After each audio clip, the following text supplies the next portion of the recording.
Thanks a lot. No problem. They want the putting holding up. I usually keep the stuff in the rack.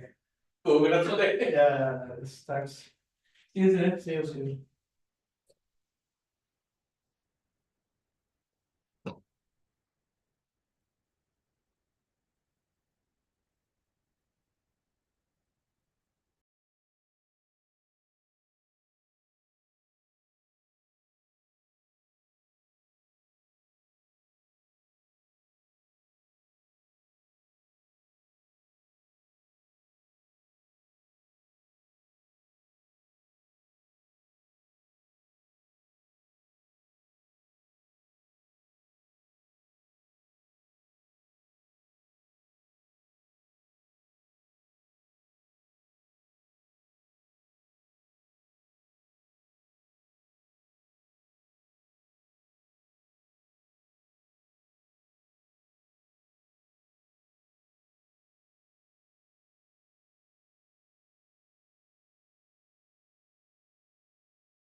Good morning, guys. Yeah, can you did you guys receive the question that I just shared now on your WhatsApp group?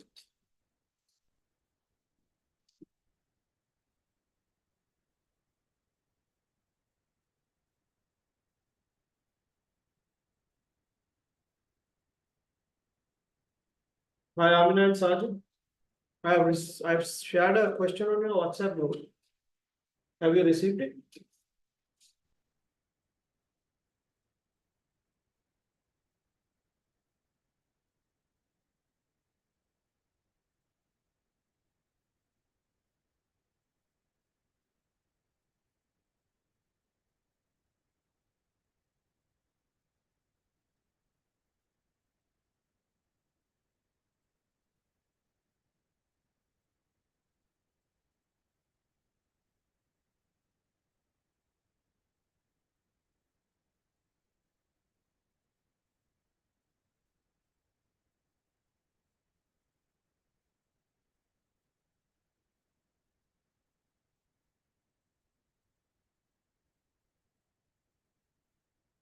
Right, can you read that?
All right. So if you look at this question, it's a company that is in the medicine development or drug development.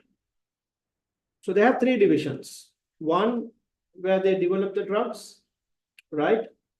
And since they are selling in international or rather different countries, so they get the approval from the relevant authorities to manufacture and sell that drug. Then they manufacture. So there's a manufacturing division, and then they sell. So there is a sales division. So pretty straightforward, isn't it? Right? Share price has been underperforming, and so there are issues there. Like any other profit-oriented business, their objective also is to maximize returns to shareholders, right? And current performance measures are return on capital employed, average cost to develop a new drug, right? The idea is probably when the average cost reduces, your margin is better, isn't it? So you monitor how much you are spending on developing new drug, and of course, growth in revenue. And then they have engaged a consulting firm who has recommended balanced scorecard, right? And they have looked at creating shareholder value by innovating in drug development, right? So bringing in new technology, probably, innovative methodologies, and then efficiency in drug manufacturing. So that's where your productivity improves and success in selling their products. The firm has presented an interim report with the following proposed performance measures. So for the four perspectives, they have suggested 4 KPIs: financial ROC, customer revenue growth, internal average cost to develop a new drug, and learning and growth, training days provided for employees each year. But the problem is, if you look at these KPIs, they are not, it's the same as what the company already has, isn't it? Except training days provided for employees each year. So because of that, CEO did not like it, right? And so he has dismissed the firm. Now he has given you the task as the performance management expert. Okay.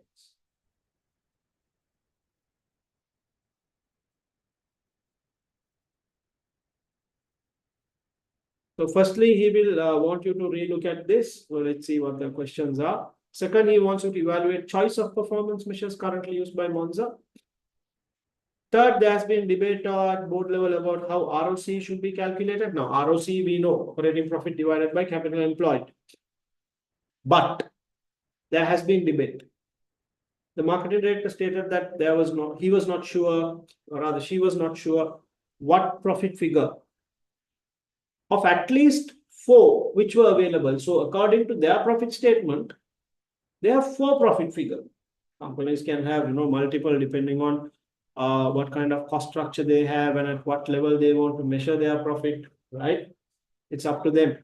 So here in this scenario, they have 4 different profit figures, and they don't know which one to use for calculating ROC.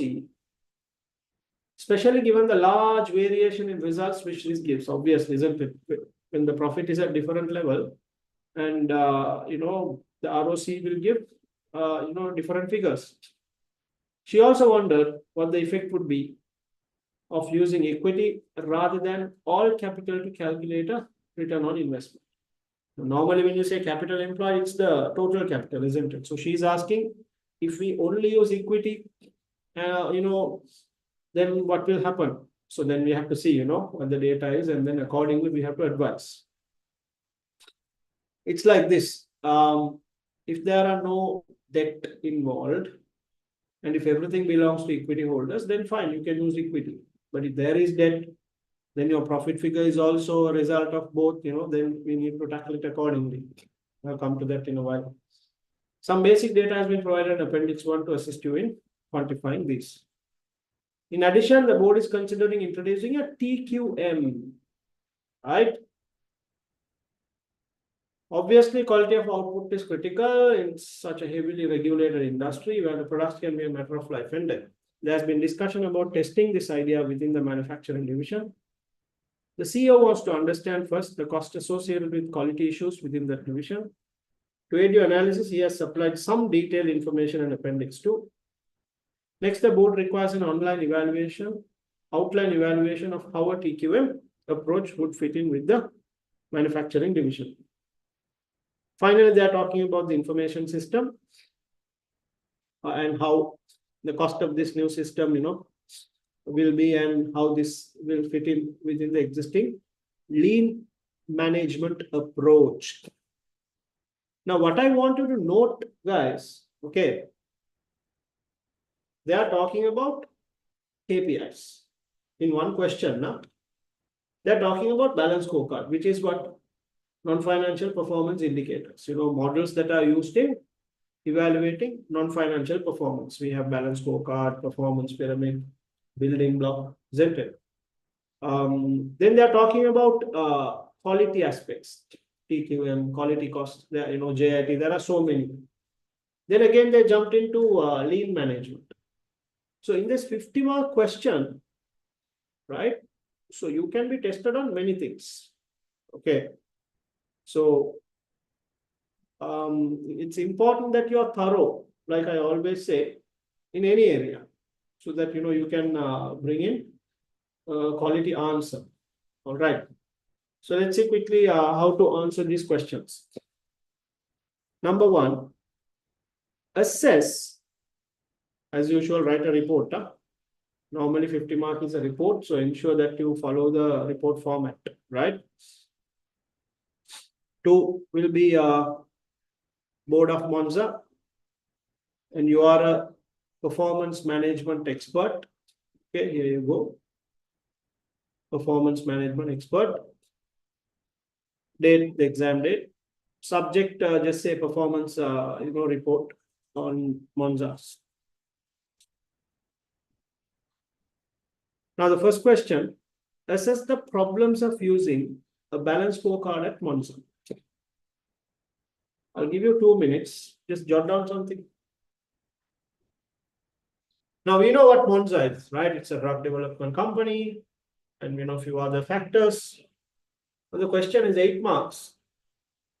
The problems of using BSc at Monza. Quickly jot down a few things.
Right. So let's look at the answers, how we tackle this question. So first one is, what are the problems of using balance scorecard at Monza, isn't it? Can you tell me what they are asking in simple terms? What are they looking for? Now we have done a lot of questions. So with this, you should figure out now what they want. What are they asking? Exactly. Simple as that. Disadvantages of BSc. Right? Firstly, okay, they have given 4 measures, right? KPIs. And all are what? Financial, isn't it? Revenue growth, ROC, right? Everything is pointing towards financial, except this, training days, right? So first one you can say mostly financial, but you must explain, huh? Because if you are to manage your business from all angles, you have to have financial as well as what? Non-financial, internal, external, right? Indicators that will talk about your efficiency and also your performance outside, in terms of the market. So a balanced, set of measures is important, right? Then we are talking about maximizing shareholder wealth, isn't it? Maximizing shareholder wealth. There's no direct link between the measures and the objective. And now we know if it is maximizing shareholder wealth, right? The ideal measure would be what? Economic value added.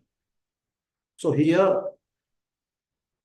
they have given you ROC, which is an accounting based measure, and the other problem is they have multiple profit figures, right? So it will not directly link to the achievement of the objective. So that is the next one. No direct link to mission. So explain that and write. No direct link to mission of maximizing shareholder wealth.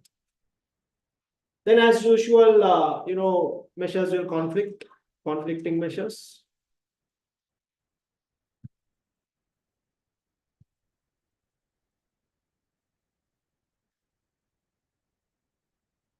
The notion is what? You provide more training, productivity will improve. Because training days is one of your targets. Okay, you provide more training. You did not get efficiency. On training, you're spending a lot of money.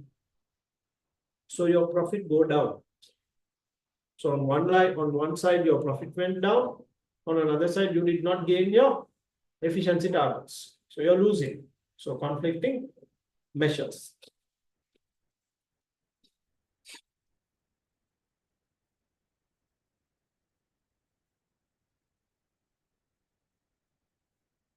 Then you can also say that could be information overload. Now, when it comes to drug development, this is where APM is important. Huh? You have to get into the company, right? Live the company and give the answer. So information overload. They are a manufacturing company. They are international. They have a sales division. They are working with regulators. So you need to look at so many aspects. And when you have to measure all of that, then your information can be what? Too much, too many. So then there can be an overload situation. And then you don't know which one to focus. And you'll end up measuring and not managing the business, right? That's how you explain these points and write. Huh?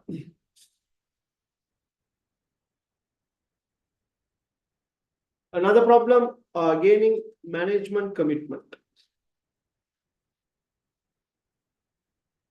Right? I mean, we can come up with many measures and things like that, but now you see here, CEO was concerned, and he even fired the consultancy firm. So that's good, right? Him alone committing is not enough. Others also should get into the picture, isn't it?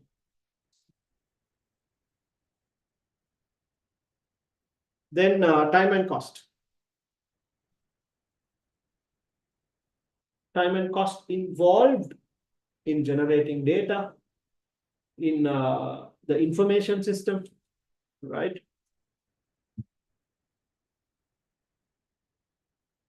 And analysis. Now, this is a classic example of the blunders that many companies make. Forget about balance scorecard. Normally, they bring in an information system with an objective, and most of the time, these information systems don't support. Either the supplier doesn't support or the system has issues, right?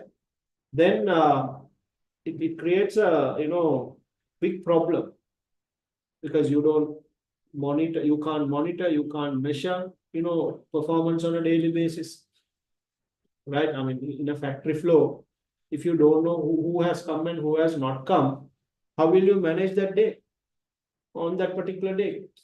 There can be staff who can fall sick and not come, right? Normally the assumption is okay, everyone has to come to work, but the main machine operator did not come, and system should alert you, isn't it? Either the HRIS system or whatever the system that is in place. So this is another critical thing, and especially for BSc as well, because we'll be collecting data using the information system, right? Right. Another big problem with balanced scorecard. Now you have 4 perspectives, isn't it? You're looking at so many things. Let's say under each perspective you have 3 KPIs, so that 4 into 3 is 12. But don't you think we should have 1 or 2 measures which will give us an overall picture? It's easy, isn't it? Right? So too many measures.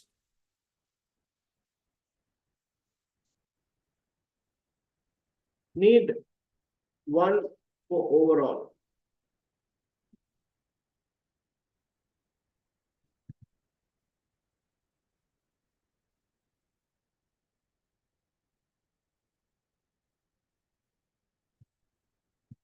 Need 1 for overall evaluation. That way it's easy, right? I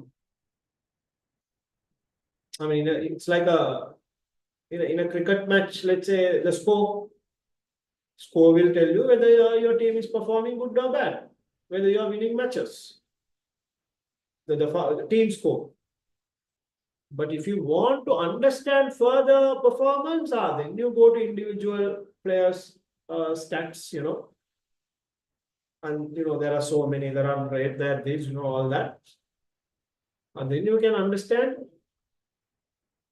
nitty-gritties. But there has to be one which will tell you the overall performance.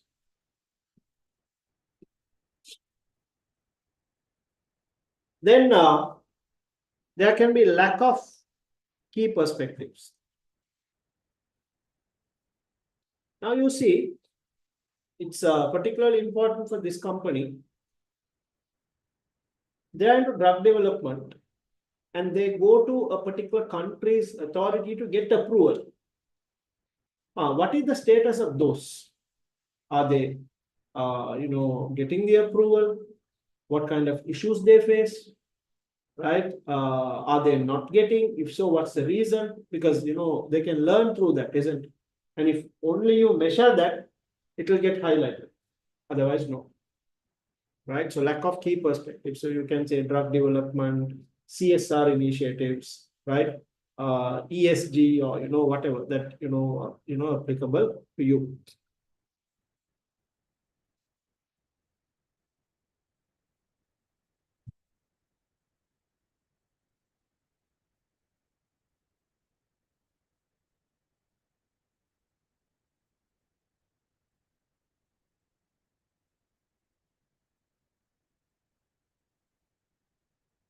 And if you look at the measures, ROC, revenue growth, average cost, Yeah, all financial we said. You can also say measures should include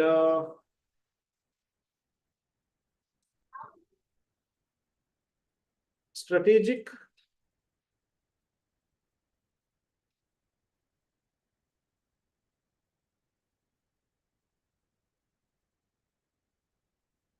and operational matters.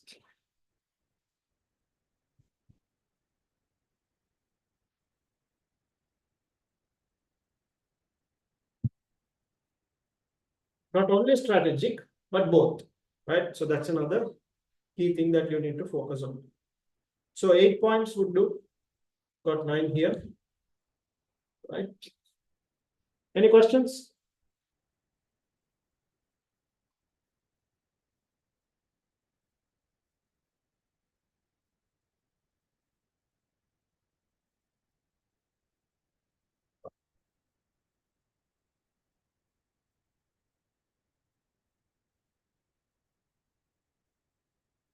Now, next one, evaluate the choice of the current performance measures, one part, and the second question, the consulting firms propose performance measures for Monza, 12 marks. Tricky question, huh? Evaluate the current performance measures and the consulting firms performance measures.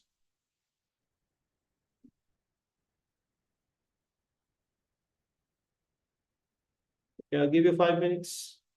Evaluate means what? Positives and negatives, isn't it? Positives and negatives. Take 5 minutes and jot down some points.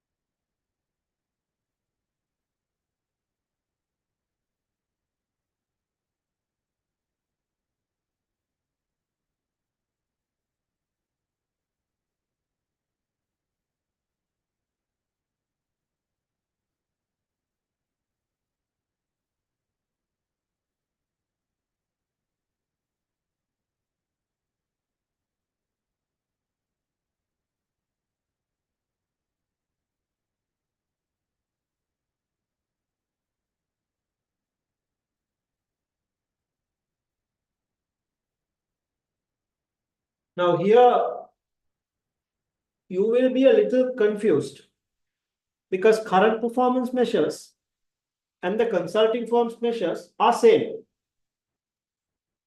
In that case, okay, how do I write this now? Isn't it? Because and before and is one question, after and is another question. So you need to have two subheadings. Evaluation of current choice of performance, then evaluation of the consulting firms proposed performance measures. 12 marks. Dekatama, you have to get 6.6 or 7.5 or whatever. But then you can't be writing the same answer in both, isn't it? Because the measures are same. It has to be two different sets of answers.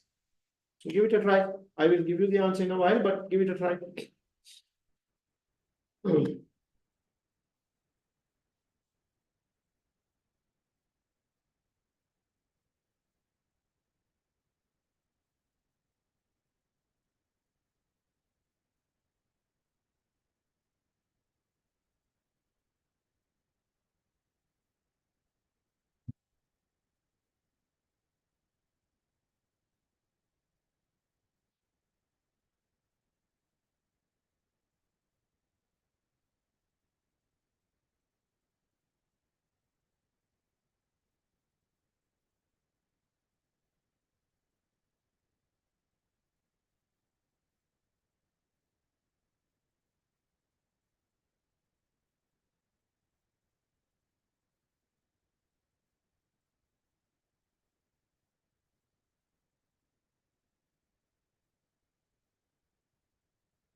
All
right, guys.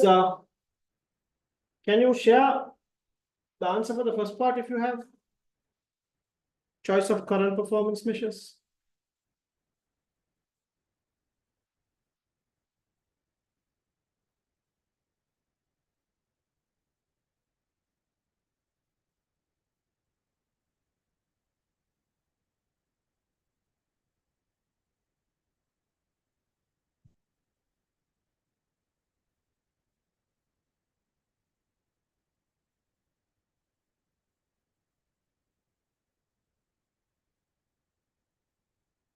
Choice of current performance.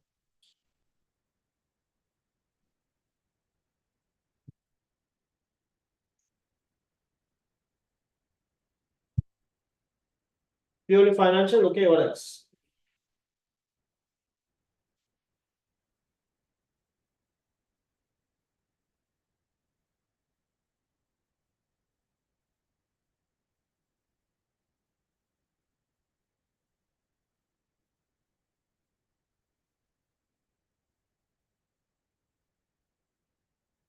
No direct link to shareholder wealth maximization. Okay. What else can we say?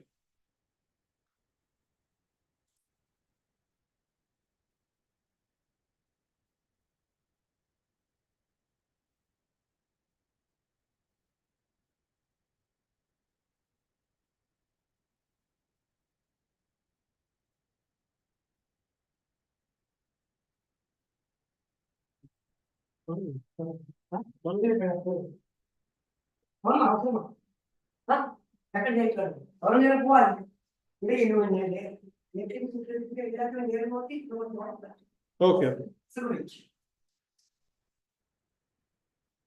We can suggest new measure. ACCA don't go to do that. Right?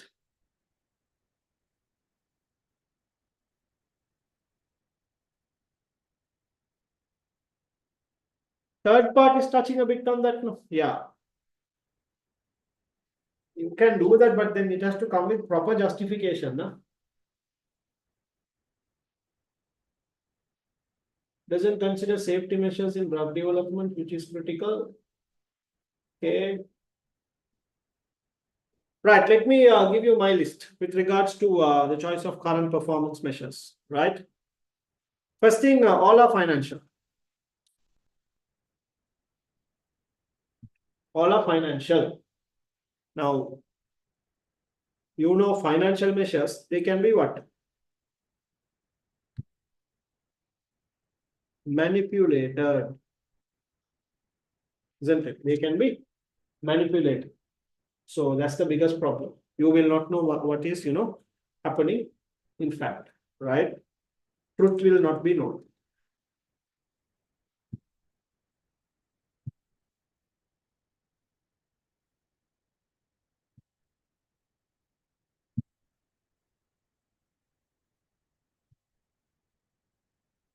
Truth will not be known. So that is one of the biggest problems. Then the other problem is what? Financial measures are backward looking.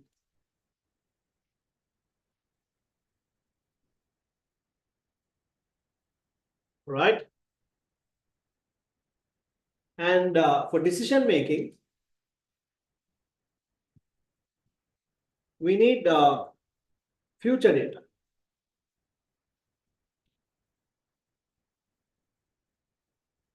Future, let's say forecast.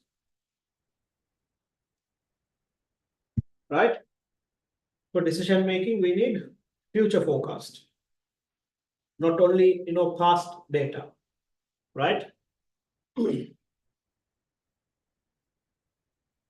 they talk about average cost to develop a new drug. Right? But they also have an objective to be innovative, isn't it? That doesn't measure that. Right? So it conflicts with the objective or, to be innovative.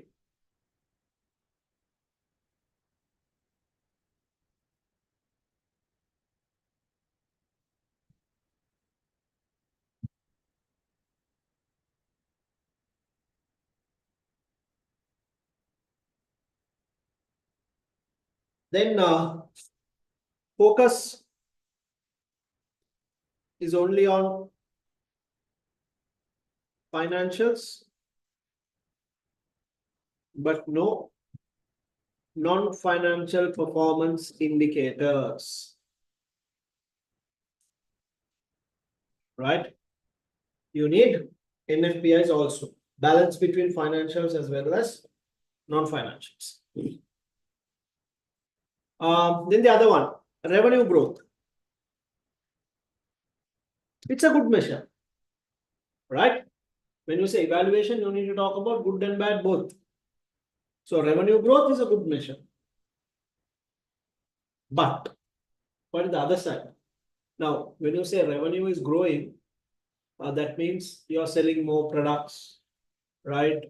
Your top line is increasing. You're bringing in more money. So that's the understanding, isn't it? So that is good. But what about giving discounts, selling on credit, right? Are we capturing those, right? So we don't know, right? So discounts, then credit sales. So you need to capture those also. Otherwise, this measure will, hide a lot of things.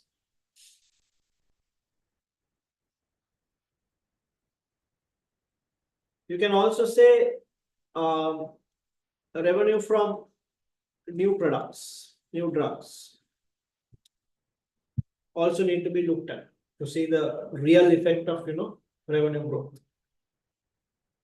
and highlight revenue growth from key products which are successful in the market, so that you can develop those further.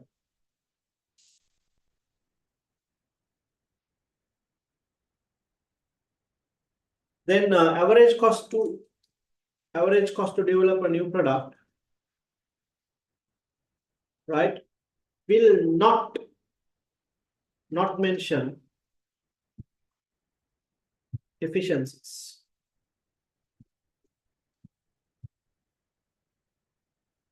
Okay, your average cost to develop a new product is coming down. Fine. But what is the reason? It can be that supply has reduced the price. It can be that a particular raw material or the raw materials of the drug quality is bad. Therefore, they have reduced the price. That does not mean you are efficient, isn't it? So internally, your efficiency should also be captured. So average cost to develop a new drug will not identify the internal efficiencies.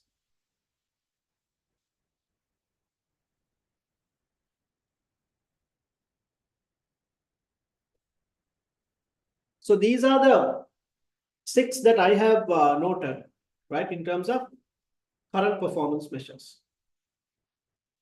Then consulting firms' performance measures.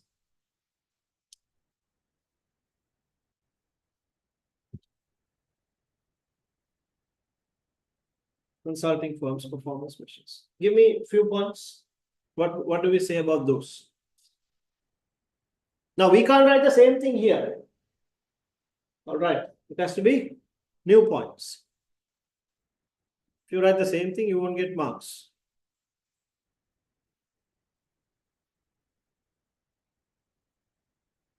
Can be positive and negative.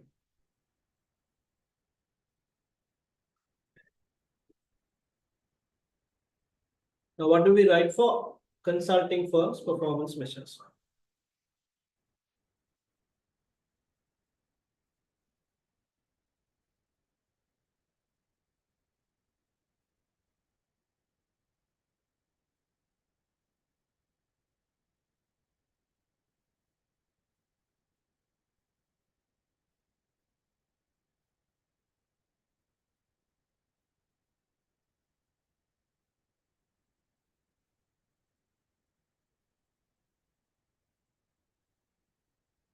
So one point you can say, same as existing measures. So good for what? Familiarity, understanding, right? Ease of use. That you can say. Familiarity, ease of use, understanding. You're not moving away, isn't it? You're just continuing what they have given. So that's okay. Good or bad is later. But in terms of what they have given you, it is same as what you are doing. So familiarity is there. No need for additional understanding and training. Easy. Your information system can continue to do what you are doing, and also easy to understand, isn't it?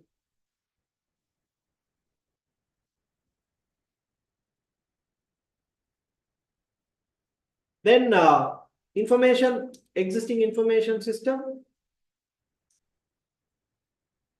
is same. So you don't need additional investment, right? You don't need additional investment. But the problem is what? this will not help to drive performance. This will not help to drive performance because we are looking at the same measures. You can't be doing the same thing every day and expecting different results. If you want different results, you need to start doing different things and measure different KPIs.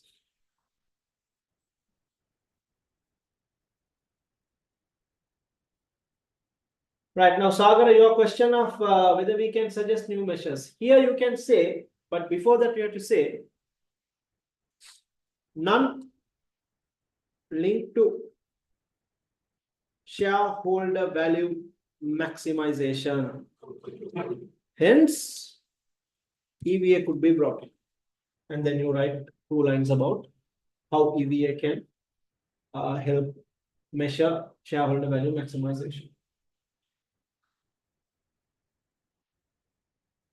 As well as before making measures, we need to make sure system is capable of providing information and cost effectively. Yeah. Yes, so what you have to say is the information system that you have now should be able to capture data for more effective performance measures.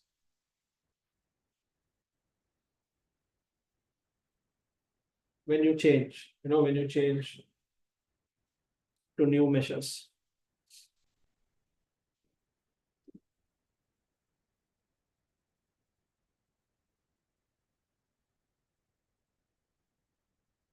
Then learning and growth measures are important, right? Plus, it should also look at revenue generated from new products, which is a result of your learning and growth. Or you can say efficiency is measured in terms of cost saving, time saved, productivity, those need to be measured as a result of learning and growth.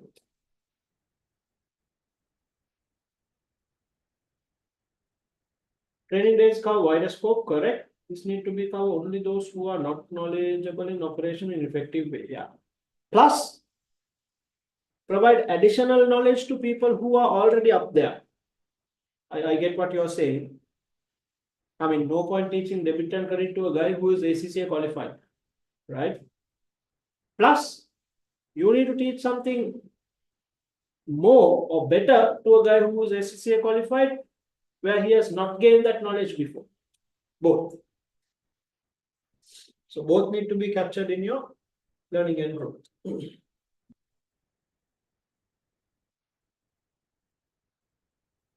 Another observation is waste of time and money. Time and money on the consultancy firms measures, on consultancy firms performance measure, because it's same same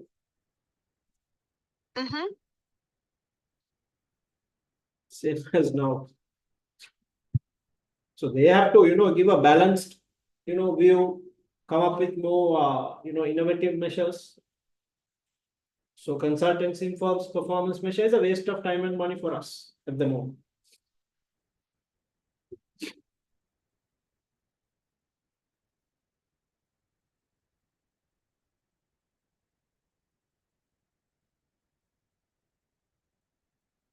Then you can say, as per BSc, right, you need financial and non-financial performance indicators, internal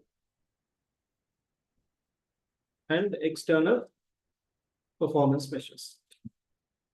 So with that, you can conclude.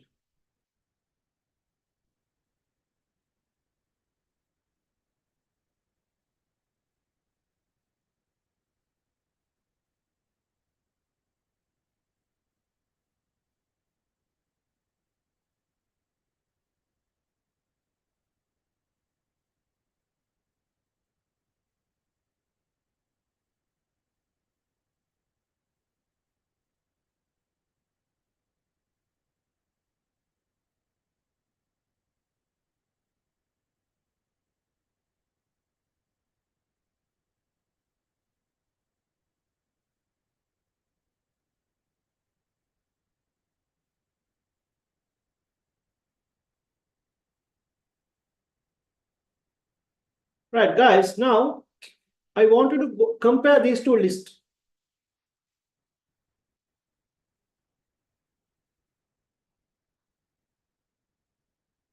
Except this point,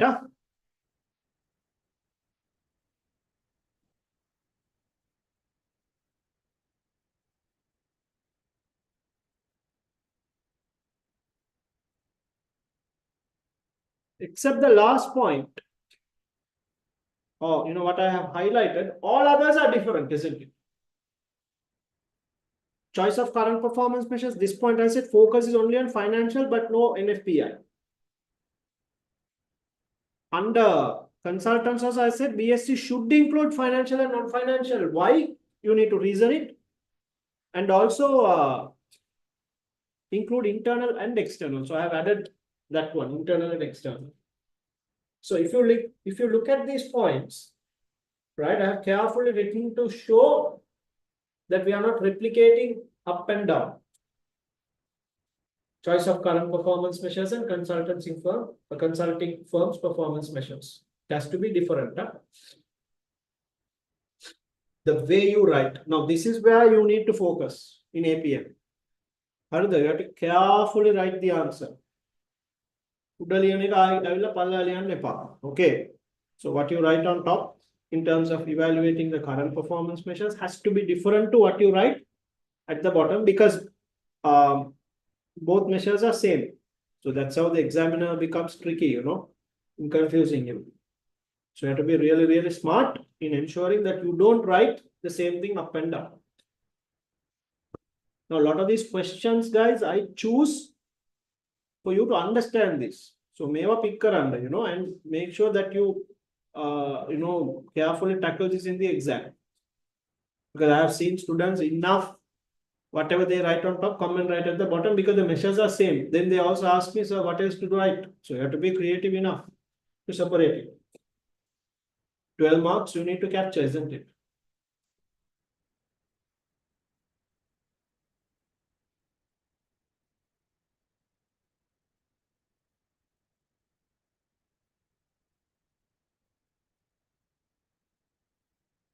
Right, let's move to the third one. Evaluate the effect of choosing different. This is a good one. Evaluate the effect of choosing different profit and capital measurement for different measures of ROCE, or rather return on investment, and recommend a suitable approach for Monza. So 11 marks. So appendix 1. Now they said there are 4 profit items. So we got gross profit, we have operating profit, profit before tax, and profit after tax. And you see there's a restructuring cost after GPA, other cost, and then there's a restructuring cost. Restructuring cost is not something that is recurring. Then can we put it back, or can we deduct it and then calculate the return on investment, right? I'm going to give you some time. And you now capital employed. Now look at the capital structure. Equity 1161, debt 8739. So in calculating return on investment or ROCE, which profit figure and which capital are we going to take? For a question like this, right, you need to do calculation and justify. Now look at this paragraph. Third, there's been a debate at board level about how ROC should be calculated. The MD, rather marketing director, stated that she was not sure. Obviously, marketing director should be used, and why, especially given the large variation in result which is given.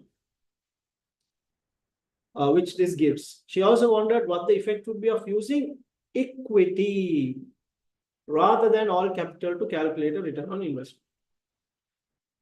If so, you need to put equity and show this will be the result, and this is how you need to look at it.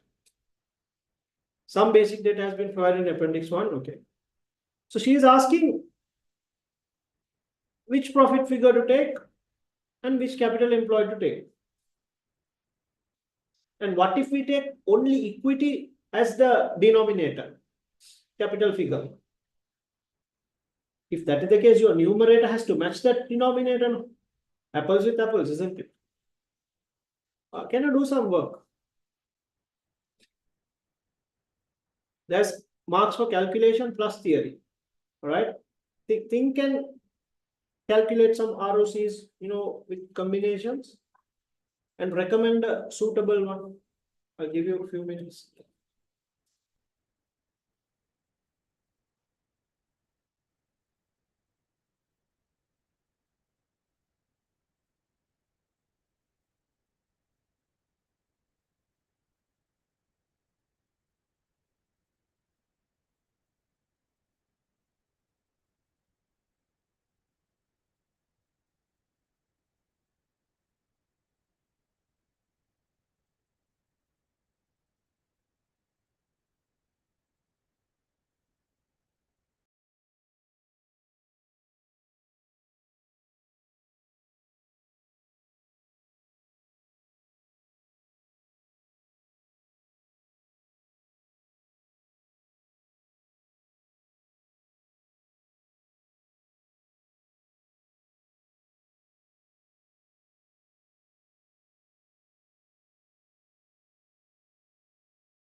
Right, guys, can you share the profit figures that you have calculated with me?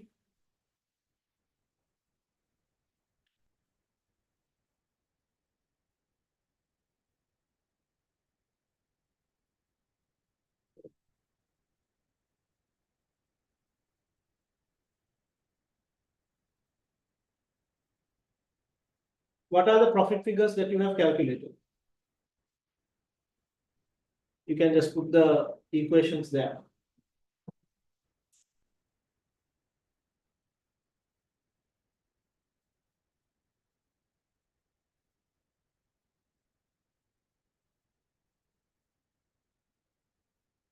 Okay, with restructuring cost, without restructuring, with restructuring, 11%, without 16%.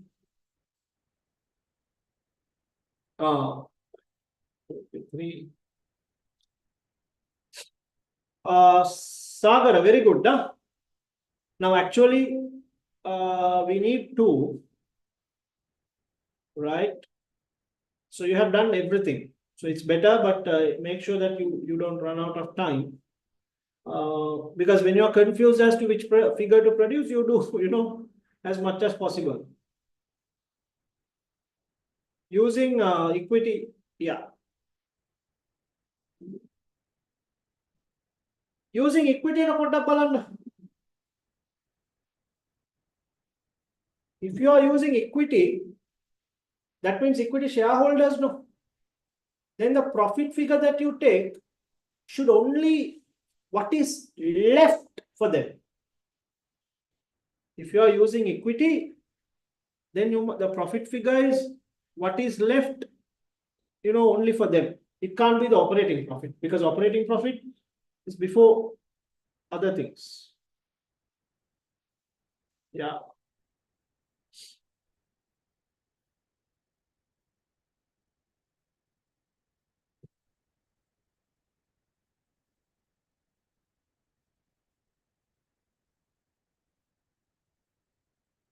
Return on investment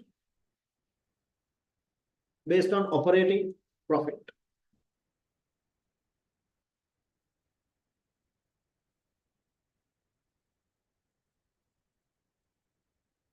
So 18, or rather 1811 divided by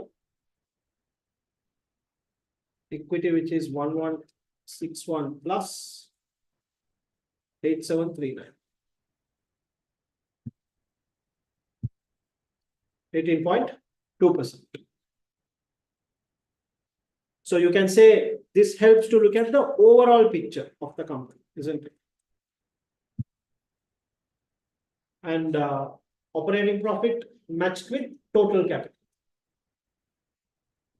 So this is one way to look at it.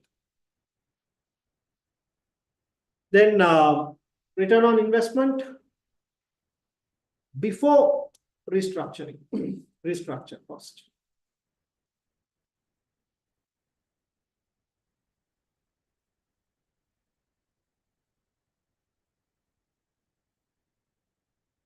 So that is 2293 divided by the total capital, which is 1161 plus 8733. 23.2%. So you can say this looks at the controllability element, isn't it? Now, restructuring, like I said, it's not a frequent thing, right? And senior management would have made the decision to do the restructuring. So if you have to see what the manager was responsible, then you have to take before restructuring, right? So controllable element.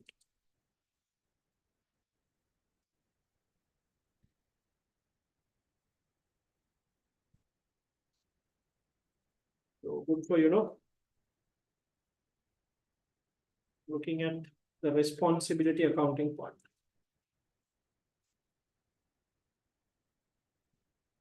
Bring these terms into your answer. All right.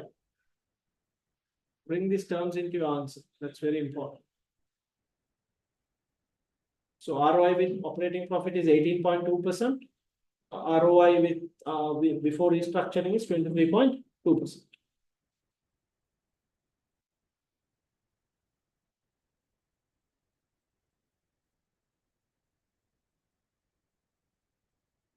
Then ROE, return on equity. Can you quickly tell me what the return on equity is?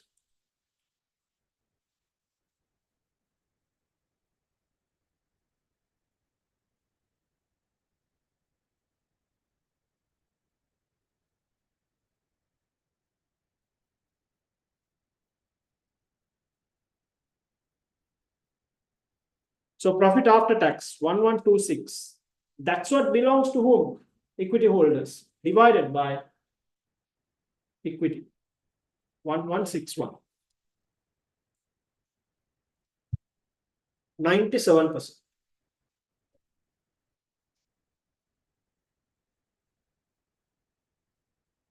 One one two six divided by 1161. So here you will say what belongs to shareholders.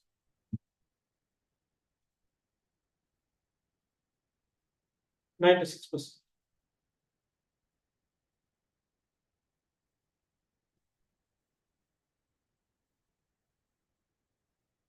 You should also provide the gearing ratio. What is the gearing ratio? To show that the company's gearing is very high, right? So when the company's gearing is very high, it is better to look at return on equity rather than looking at, you can look at overall figure also. But if you are to see what is more applicable to the shareholders per se, then ROE is better, 96%. And in explaining that point, you need to bring in the gearing ratio also. So gearing is 8739 divided by 8739 plus equity, which is 1161. So it's about 88%.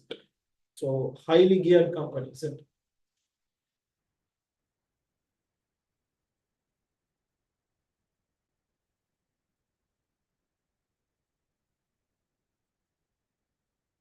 So you should also say benchmark, right, with competition. You can take competitor annual report, isn't it? Because it's a listed company. So you can take a similar listed company, right? So benchmark with competition.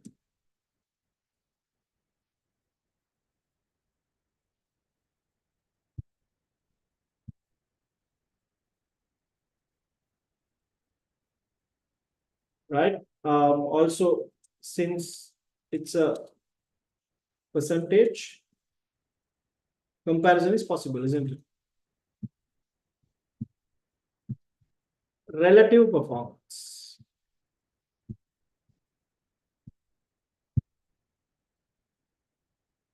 So all this you need to include in your answer. Right. So this is what we what you see in the screen is what we expect to be in the answer of a student.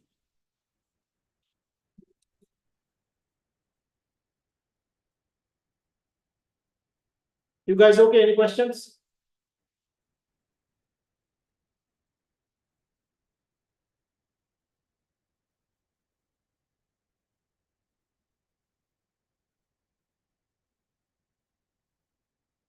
Okay, moving on to the next one.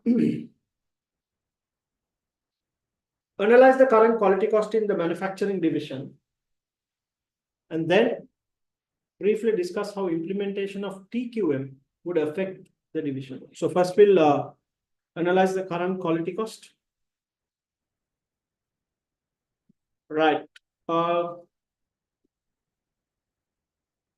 are the quality cost categories? First, Quickly type. How many marks here? 11, 10 marks. So little bit of explanation is also needed. What are the quality cost categories?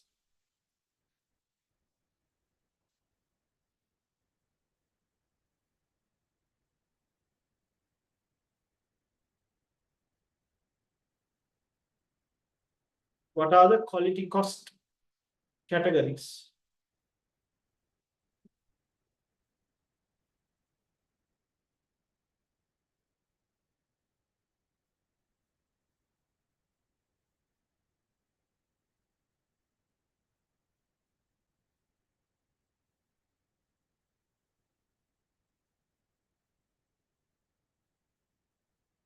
Correct.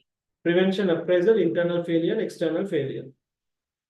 Prevention and appraisal together, what do we call it? And internal failure and external failure, what do we call it?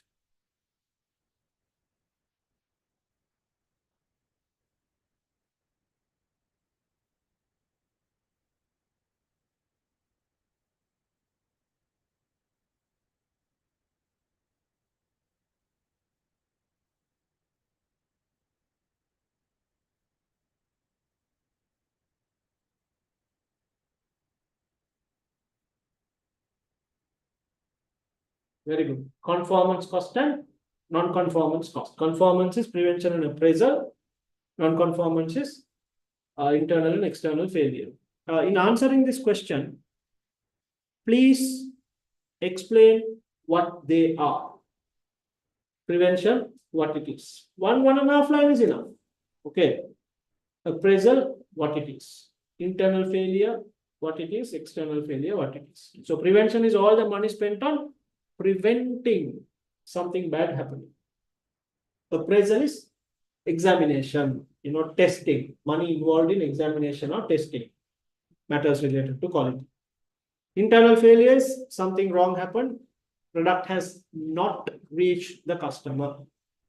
External is something bad happened, product has reached the customer, customer suffered a loss, and because of that, now you have to spend money to put things back in place. Right, 2 minutes. Quickly put these figures under different headings. Tell me the totals.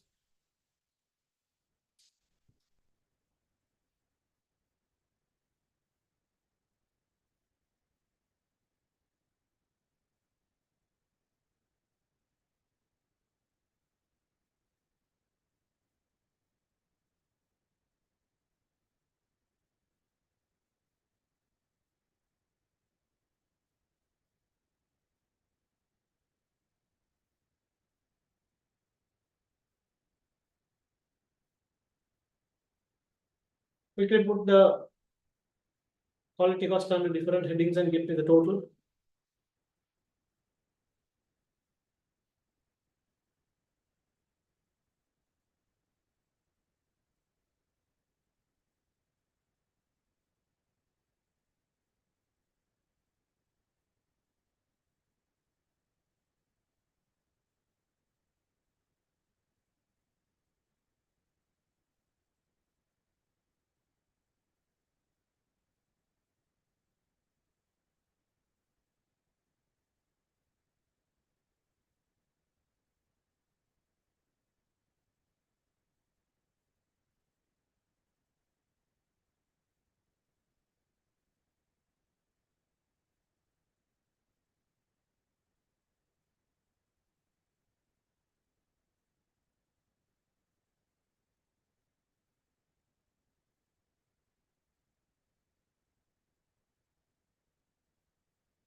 All right, so let's look at the quality cost. So first you provide the definitions, for all four quality cost categories.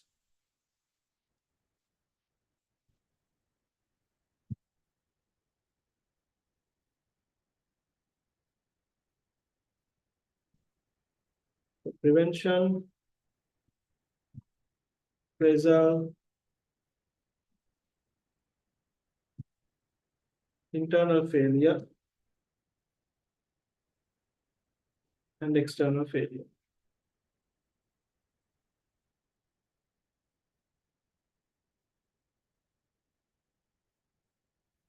So prevention, we have 8 million. Appraisal, we have 12 million. Internal failure,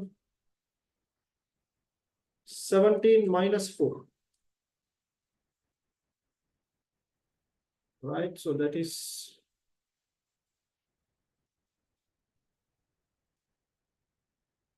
13 million.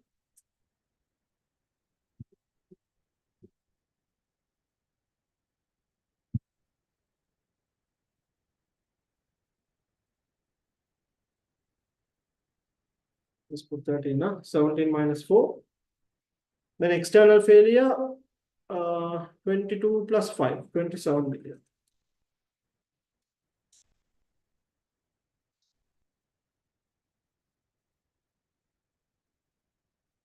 So total conformance is 20 million and total non-conformance is 40 million. So spending at least 10% on non-conformance will save you what? 4 million. So write that point.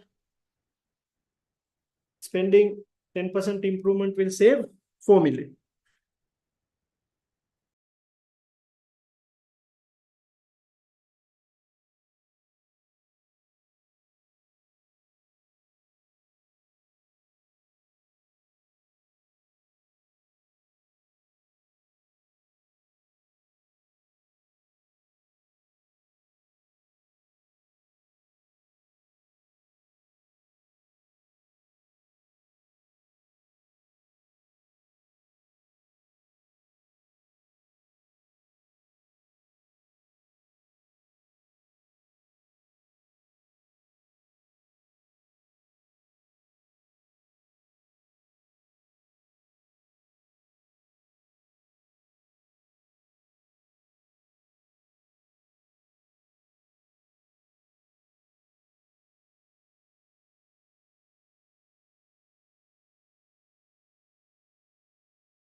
10% means you say 10% improvement if you have done on the 40 million, you could have saved 4 million.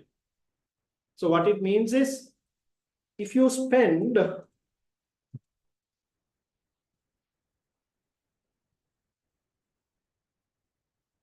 money on conformance, to avoid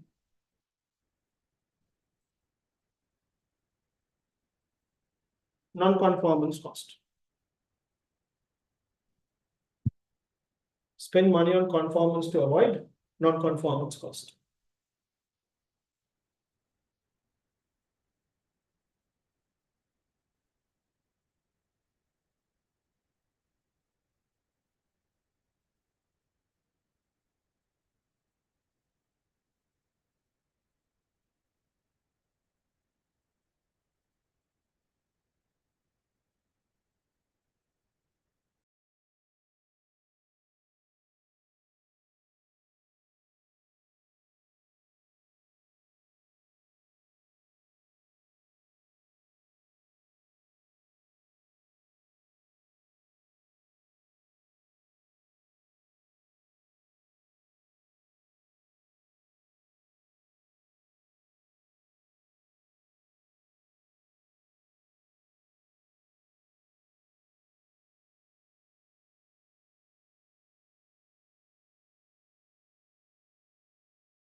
Right. Let's look at the PQM part now.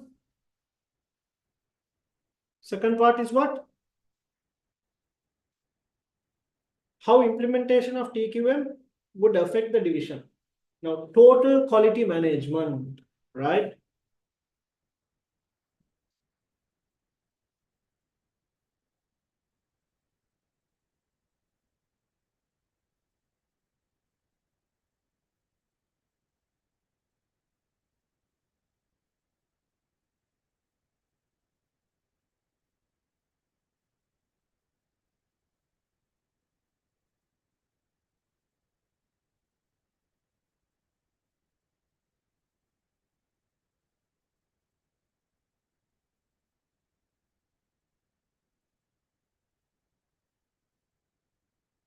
Right.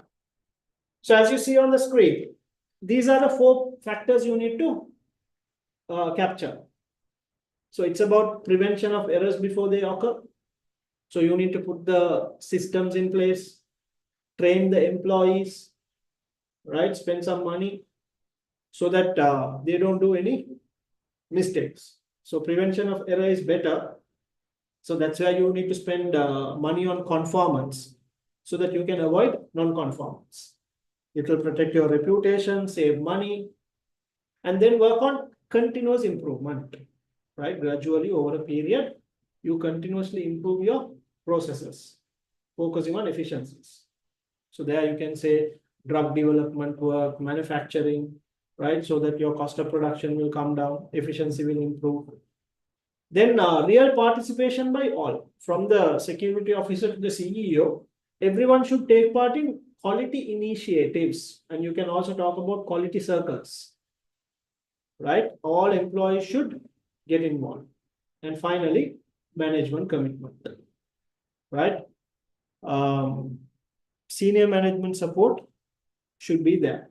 Without that, I mean, nobody's going anywhere, right? Without senior management approval support, you cannot initiate anything within the organization, isn't it? Without the approval, nothing can be done. So capture this in your answer.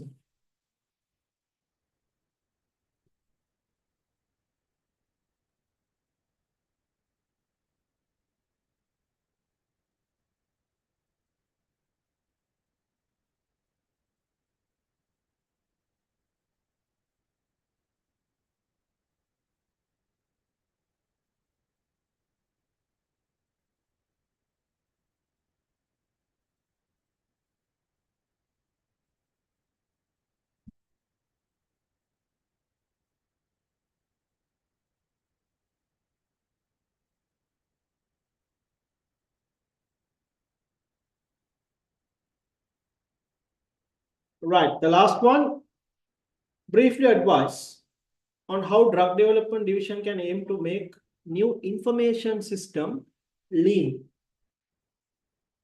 Right now, listen very carefully. Now, what is lean and what is lean management?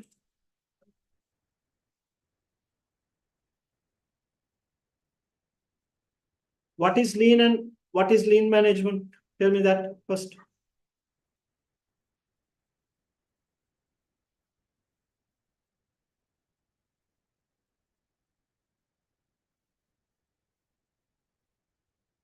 What is lean and what is lean management?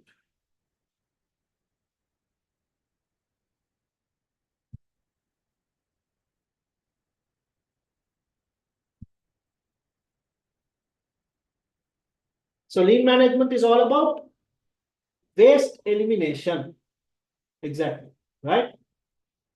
Lean management is all about waste elimination. Now see, the concept of lean waste elimination is applied to information systems. IT, I mean, you will normally not think of that, isn't it? Normally, when we say waste, we think of production, factory flow, materials, labor, idle time can be considered as a waste, isn't it? But now the examiner is applying that concept to information system. So how do we make the information system lean? How do we eliminate waste in an information system? I'll give you one example. Having too much of information or having duplication of information is what? Is waste.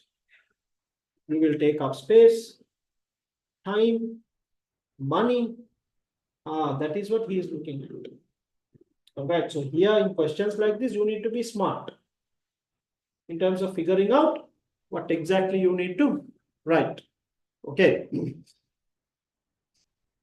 So lean information, 5 marks, we need to write 5 points.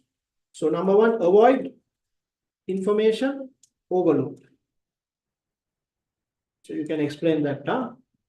Too much of information will take up space, money, time in analysis. It will waste our time, isn't it? Then producing reports only for those who need it, right? Don't just produce report where people won't read. Produce it to people who need it, right? Then avoid data duplication. Again, data duplication. What else could we think of? Then produce real-time information.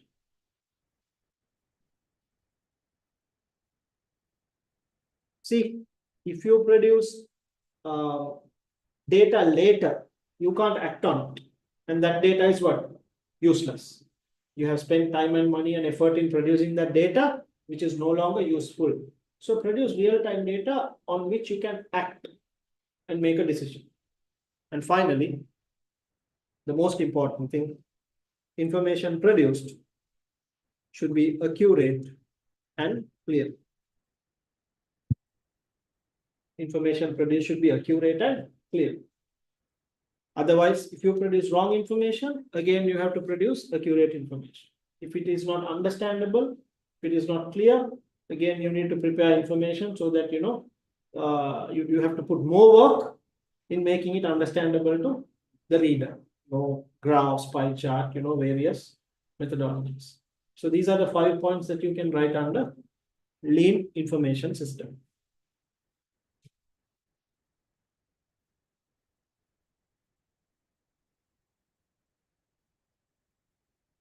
All right. So if you see this question, you have multiple areas being tested, right?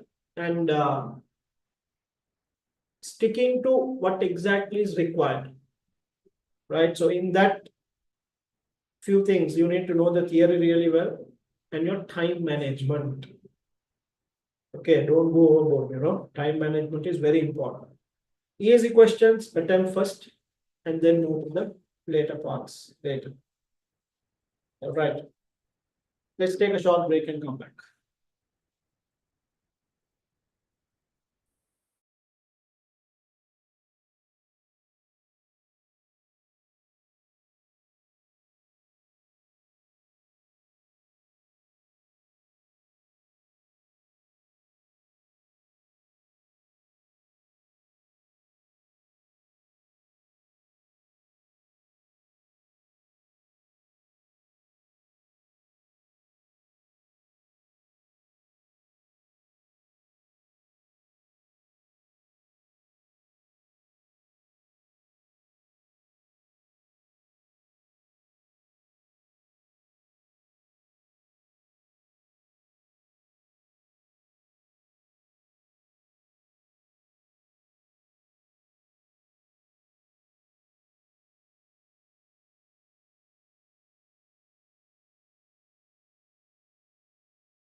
All right, guys, I have shared the next question with you. Can you please run through that soon?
All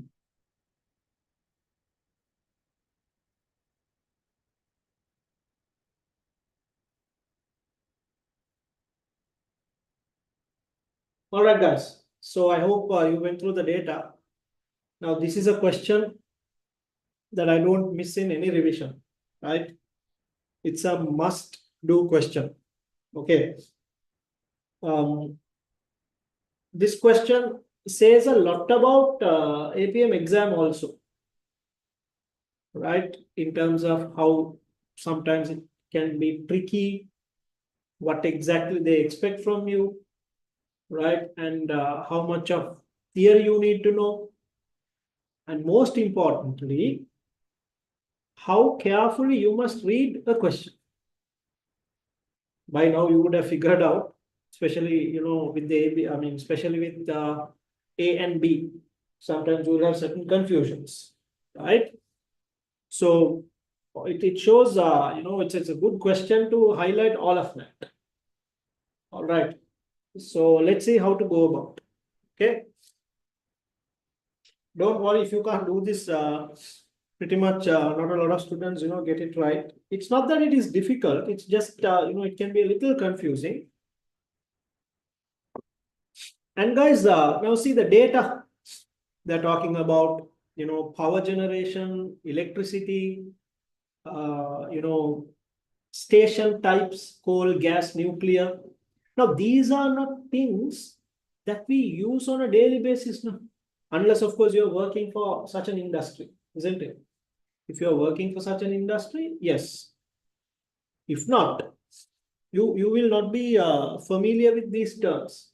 So in the exam, the moment you face something like this, then you're wondering, okay, what is this?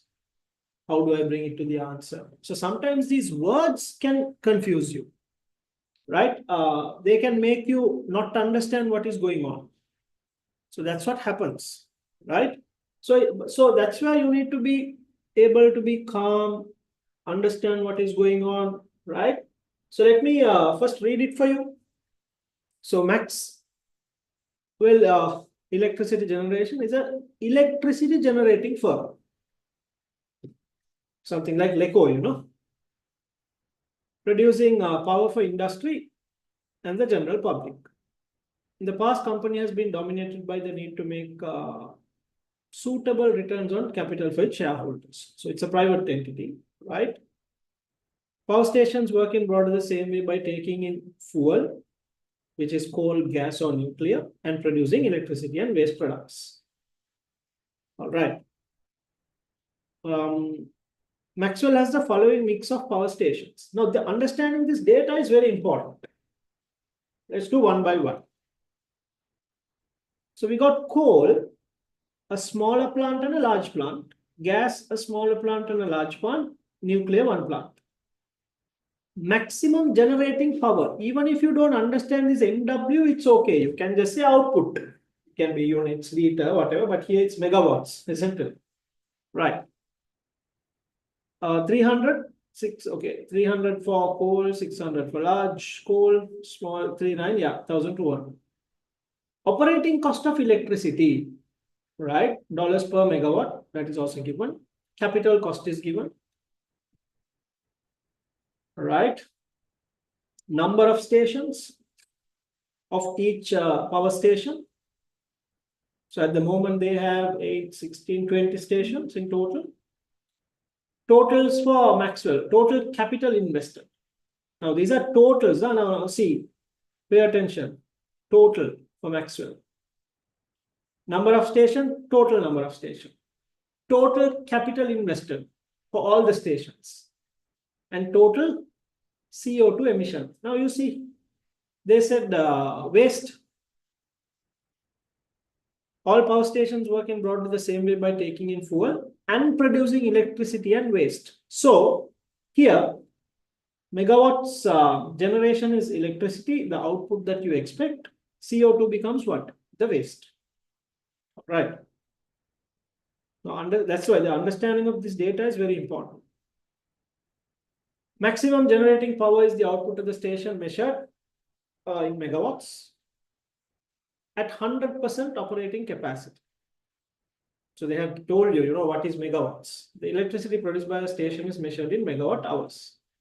So all descriptions are given. It is within the same load factor applies across all the different types of station. They are working at the same percentage of capacity throughout the year. So there is no fluctuation. Operating capacity is same. Operating cost of electricity, the cost before the cost of financing the capital invested in a station. CO2 emissions are estimated based on industry standard figures for similar stations. Capital costs and CO2 emissions figures are current best estimates. Right, now we come to the important part. The business has two alternative plans. Two alternative plans, plan 1A and 1B. To maintain current generating capacity, while plan 2 will grow the business. So this is where few got confused, right? I'll show you where. Business has two alternative plans to maintain the generating capacity, while plan 2 will grow the business. So there is plan 1. With that, within plan 1, you have A and B subsection, and then a separate plan, plan 2.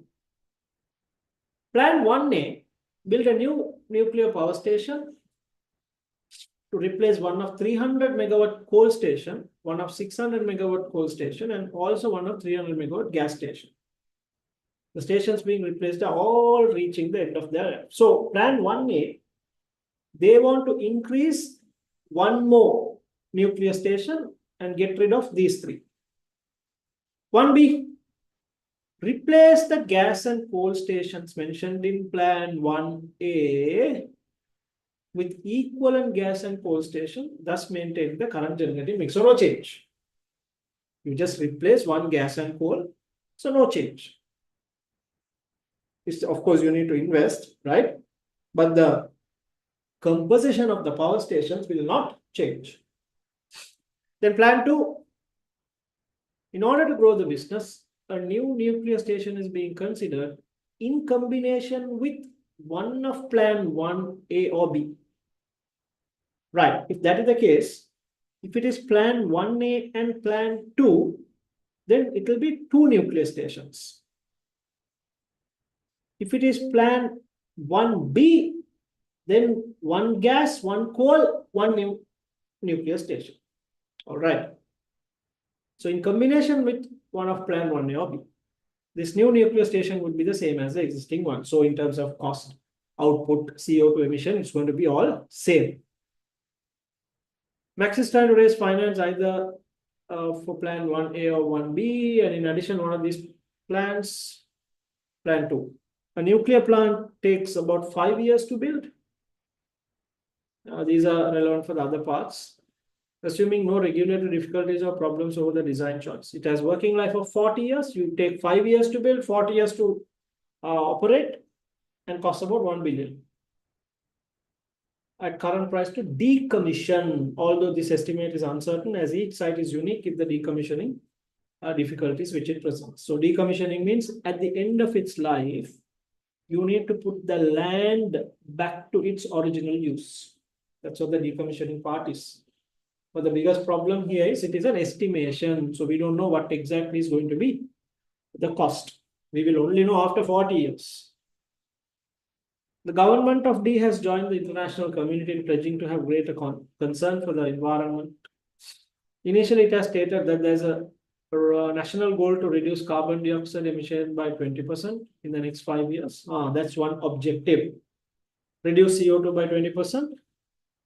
And government is aware that electricity demand is estimated to rise by 10% over the next 5 years. Nevertheless, it is strongly encouraged business to help achieve this reduction in CO2 emissions. There's a proposal to raise a carbon tax on CO2 emissions in order to encourage reductions. The government is also concerned that there are other pollutants emitted by power stations, but has decided to focus efforts on CO2 initially, as it is a key cause of climate change.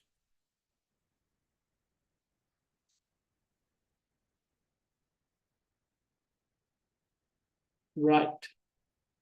Let's look at the first one. Using Maxwell's stated environmental goal, assess the proposed investment plans 1A and 2. It's very clear. We have to look at only plans 1A and 2. Don't bring plan 1B here. Don't bring plan 1B here. What is plan 1A? Build a new nuclear power station. So power station is increasing. To replace one of the 300 megawatt coal stations, one of the 600 megawatt coal stations, and one of the 300 megawatt gas stations. So those will reduce, a nuclear station will increase. Station being replaced, yeah. And then plan 2, in order to grow the business, a new nuclear station is being considered in combination with one of plan 1A or B. This nuclear station would be the same as the existing stations. Now, this data is very important for us to start the work. Okay, now let's get into our Excel. First, we need to put our goal, right?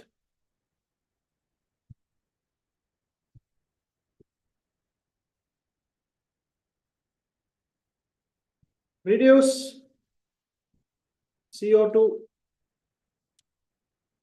emission by 20% and increase power generation by 10%.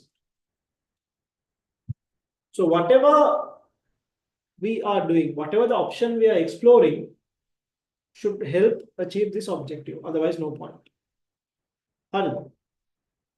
Right. Now, can you start? I'll start in 2 minutes. Now, look at this data.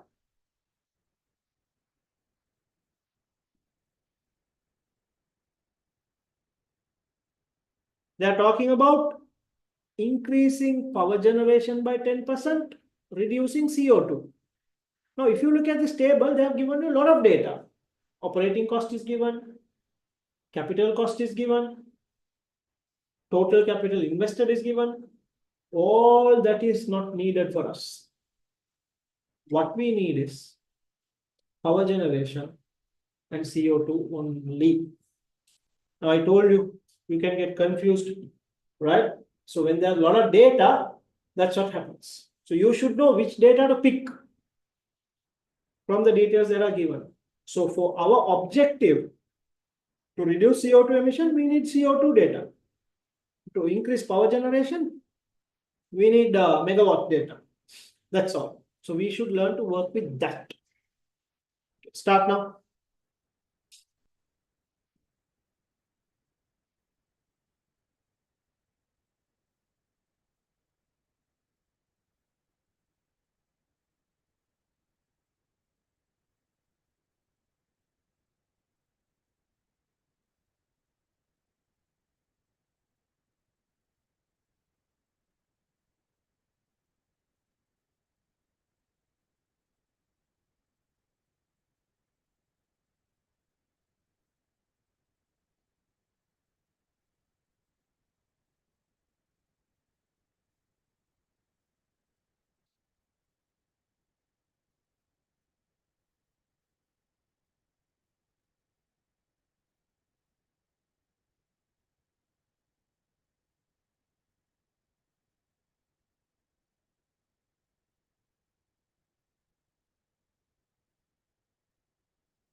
So I have taken the number of stations and the power it generates, and I have calculated the total megawatts. And I'm also taking the CO2.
Right. So now we look at plan 1A.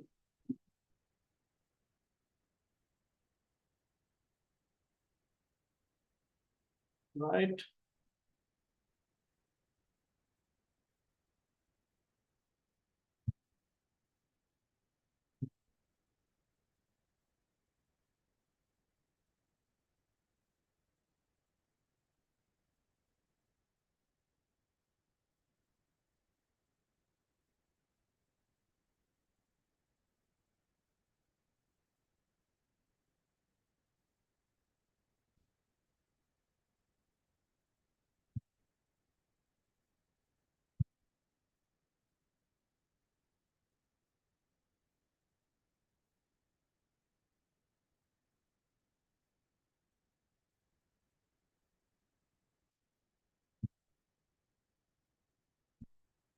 So in your plan 1A, number of stations are changing.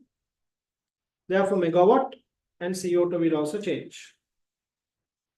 Right.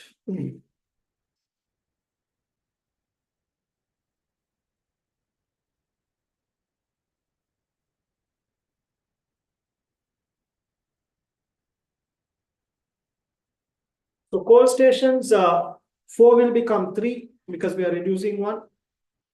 Coal small will become 3, large will also become 3. Gas remains, rather gas will also reduce to 1, isn't it? 8 is becoming 7. And gas large of course remains same, but nuclear we are adding 1 more. So currently we have 2. In plan 1A, it will become 3.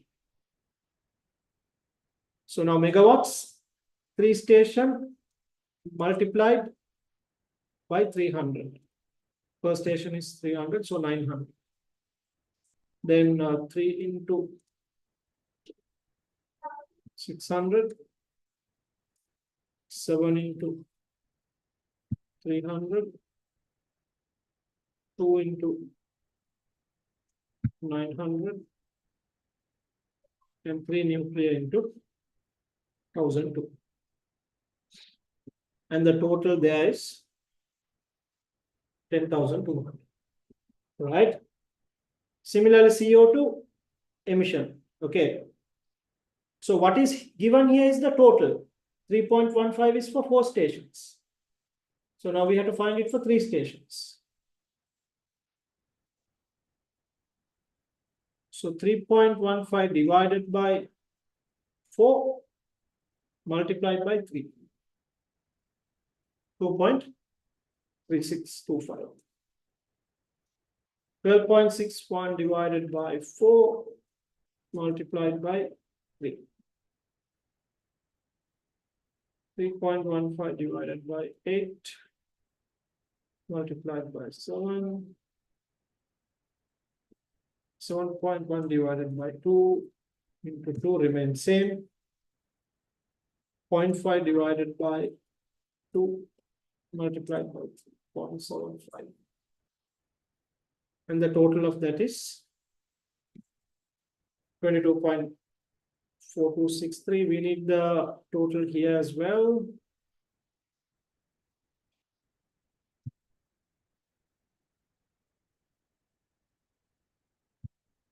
Right. Now with plan 1A,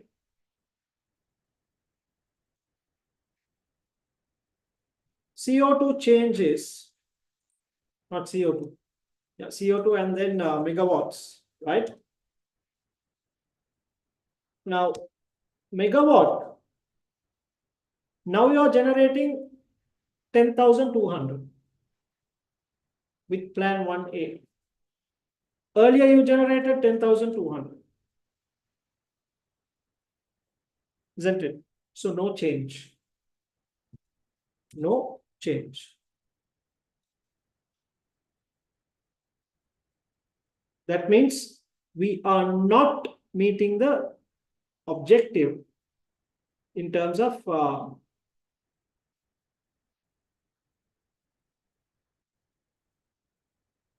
generation. Okay, no change. CO2, 22.65, 26. 0.84. That means what?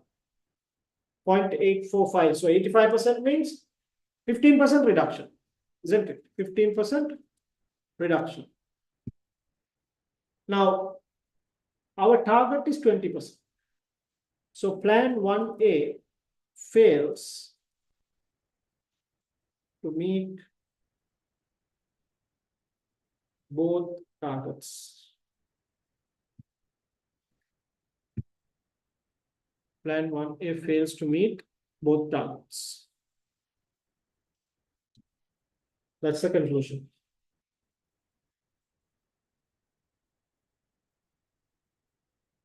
Plan 1A fails to meet both targets.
Right. Let me take you through the next one. Plan 1A plus plan 2. So same approach we need to take.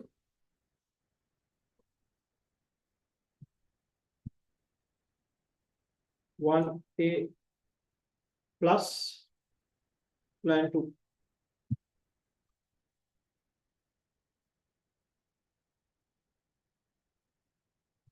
number of station, megawatt, and CO2.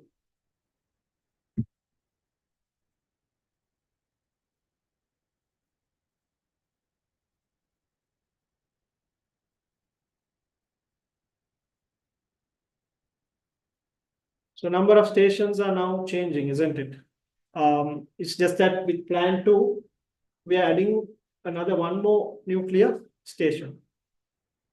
So 33724.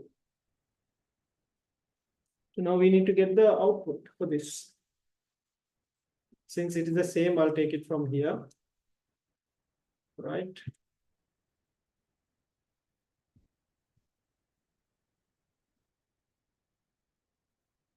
Only the nuclear will change, isn't it?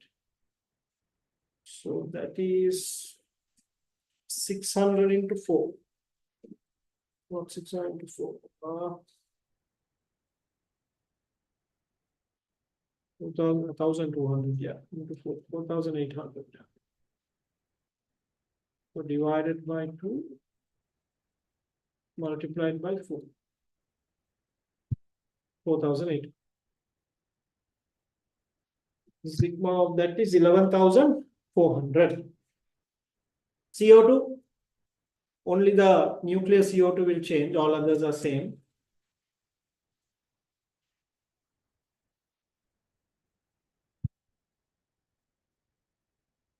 Point 5 for 2, no, for 4 it will be 1, right? Yeah, 5 divided by 2, multiplied by 1. Multiplied by 4.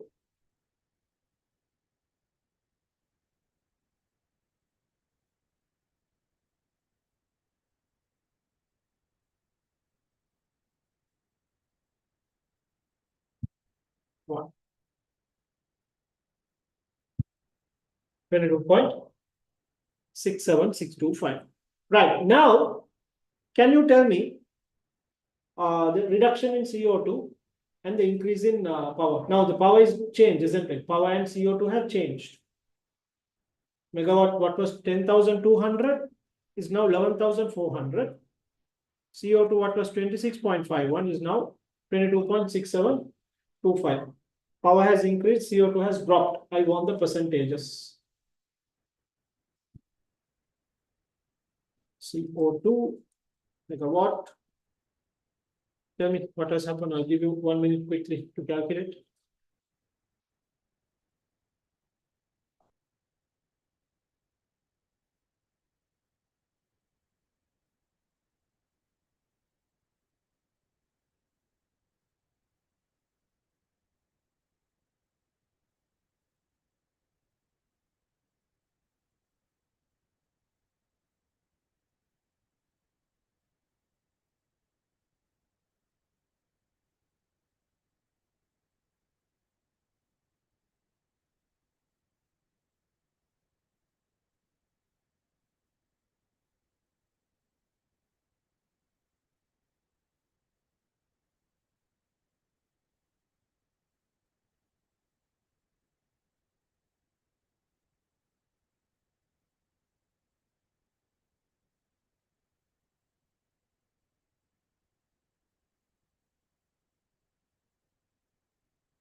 Guys, what's the change?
Guys, anyone? Percentage increase?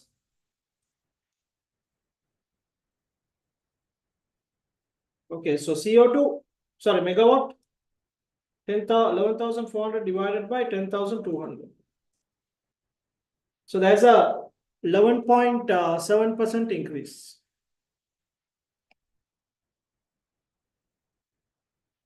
Isn't it? 11.7%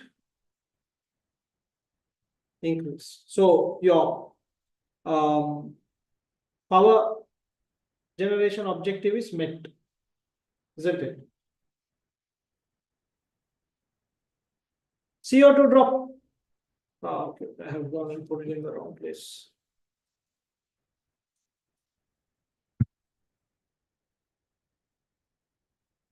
CO2 drop, how much?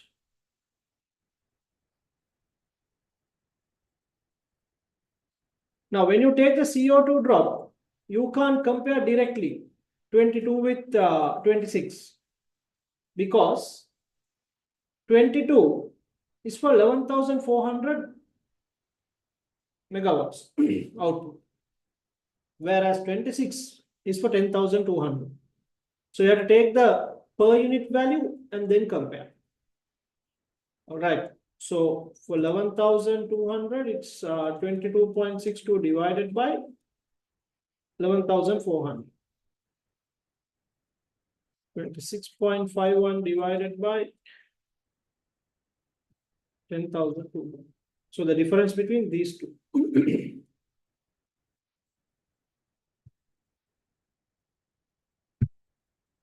So to 0.76 and 1 minus,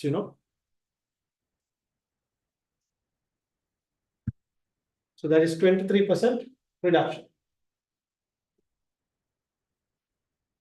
So with plan 1A and plan 2, you are meeting both the objectives. So you have to put a note down.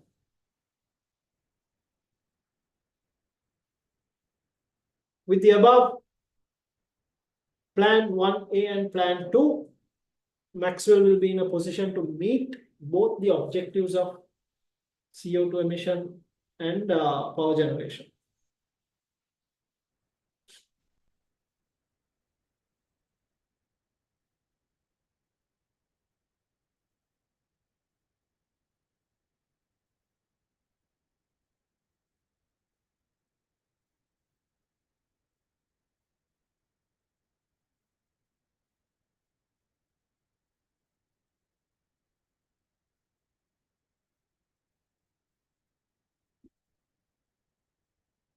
Right, now next, that's another important question. Now, discuss the life cycle costing issues associated with plan 2.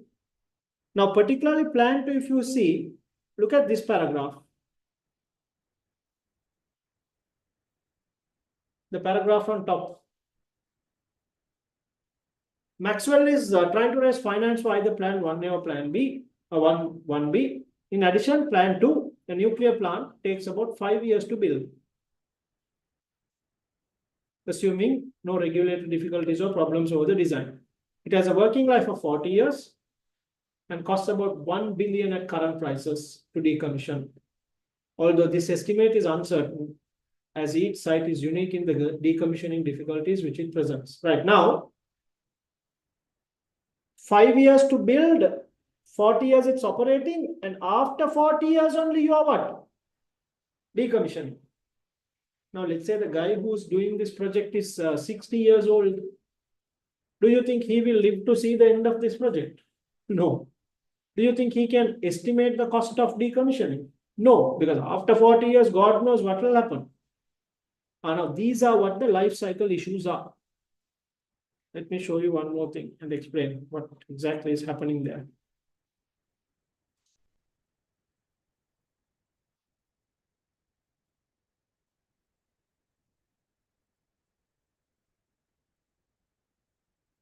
Now, take for example this life cycle chart.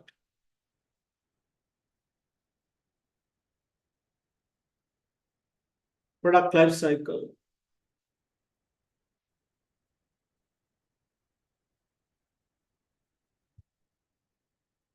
Right?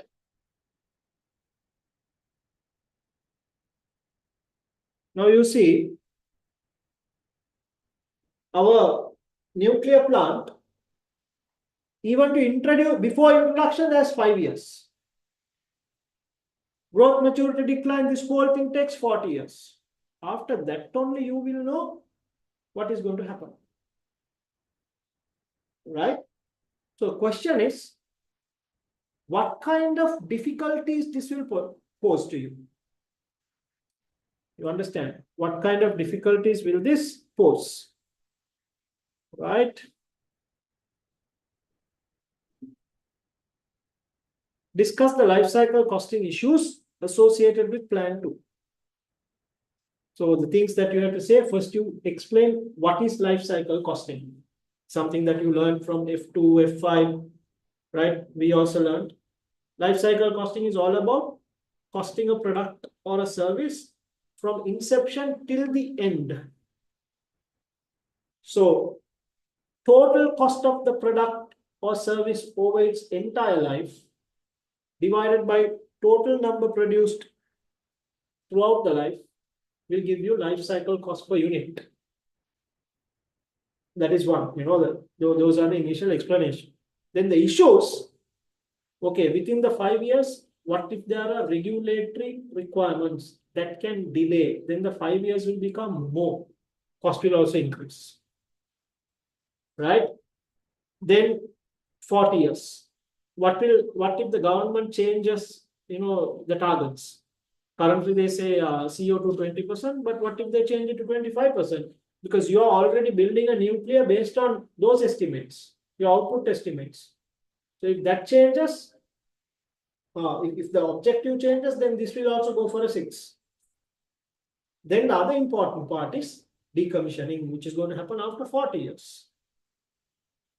Right? So they are estimating the decommissioning cost is going to be really difficult because you don't know what kind of a damage your nuclear plant is going to cause to the environment, not only the soil, but the surrounding environment. And then what kind of things you need to put it back to its normal usage. All right, so those are things that you need to discuss. Then thirdly, explain how the introduction of input-output analysis will affect the environment performance, measurement, and information system at Maxwell.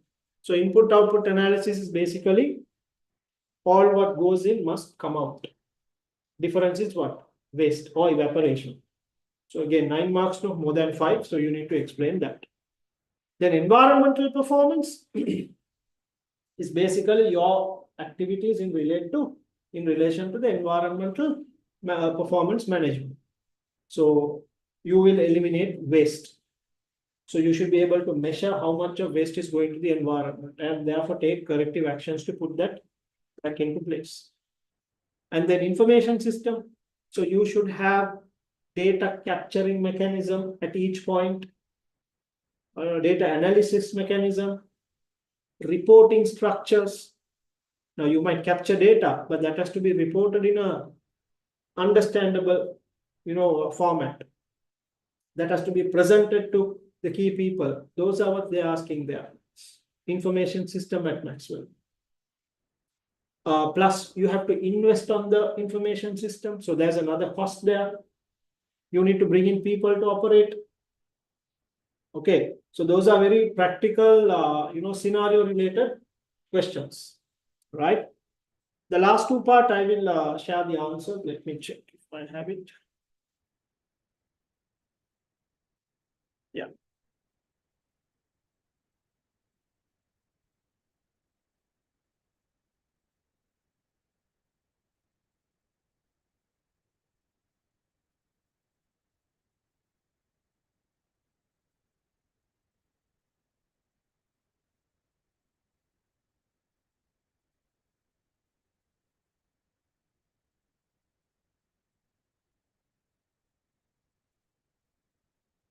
Yeah, just share the answer with you. Just elaborate on that.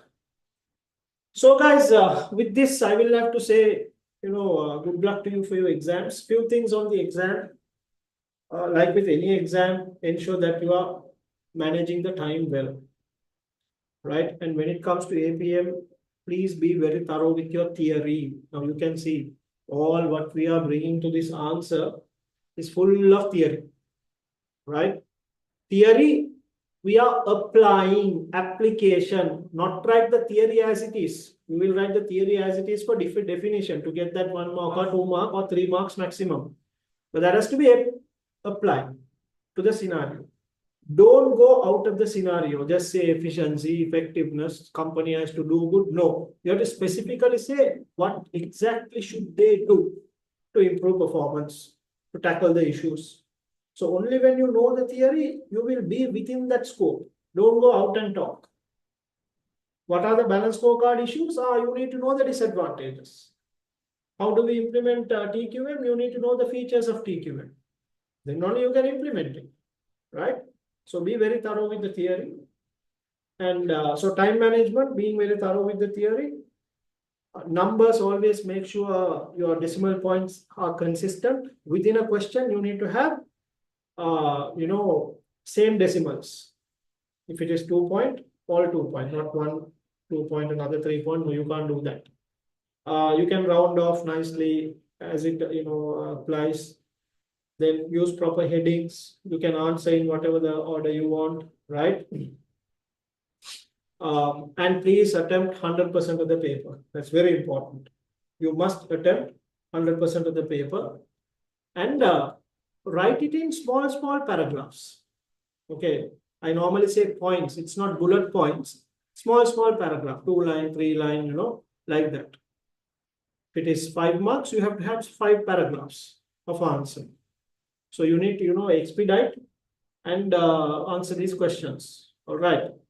And in the meantime, if there are any questions, please, touch base, get in touch with me and try to do as many questions as possible. Okay. And do it on your laptop. Don't write and practice. Also do the mock papers on the system, ACCA, website. Those are ways to, get you some practice. Okay.